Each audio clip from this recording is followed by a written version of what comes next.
Jocelyn is definitely a Shade of Grey groupie.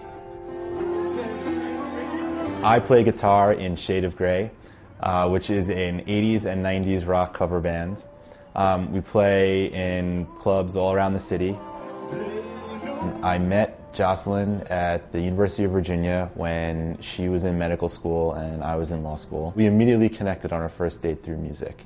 I was so impressed with Jocelyn's musical taste. She was very into indie rock, much more so than I. But I pretended that I was into indie rock.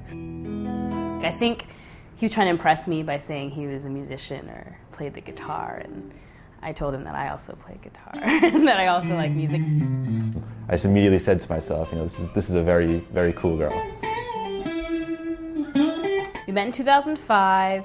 A couple months after meeting, we graduated, and then I started my job in Delaware that summer, and he started his job in New York. Even though it had only been maybe 6 weeks or so that we were dating, I was absolutely head over heels. And we decided that we'd give it a shot and try to do long distance. We really liked each other, and we'd try to make it work. And knowing that I'd be in New York in a year, so it'd just be 1 year. If I would take the train down to Delaware and she would take the train up to New York, and we just try to spend as many weekends together as we could. So I came to New York, and it was great because then we could just see each other all the time. We do spend a lot of time together playing music. I'm a terrible singer, but we have our guitars and Shade of Grey. Whenever we need a female vocalist, Jocelyn steps in and does a great job. They had this idea to do an 80s night, and they were just coming up with different songs, and... Do you want me to just play chords?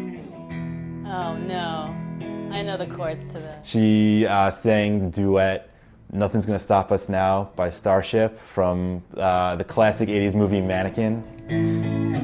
Well, all right, we'll get you warmed up first. I decided to do it, and I was really, really nervous before going on stage. I felt like I was gonna vomit.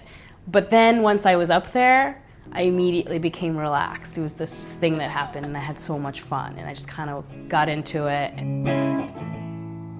She moved to New York in July of 2006, and I proposed in March of 2007. The timing of the proposal was dictated by the fact that I really wanted to surprise her.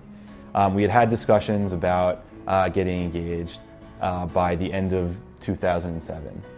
And I knew that the longer I waited, the more she'd be expecting it, the more she'd see it coming. I'm a resident, and I do these weeks of night float where I'm just on night shifts, and they're pretty brutal hours. I get really stressed, and it was one of the first times that I'd done it, so I was even more scared. So I knew if there was one time that she would never be expecting me to propose, it would be right after she was finished with night float. And we can build this dream together, standing strong forever. Nothing's gonna stop us now.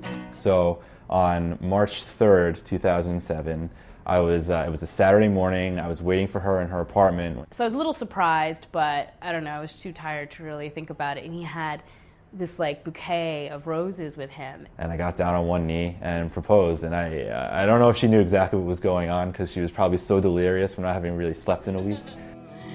All that I need is you.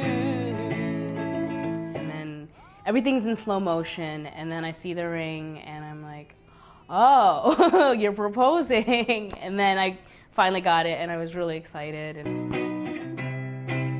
But she said yes, and it might not have been the most glamorous proposal, but she was definitely surprised.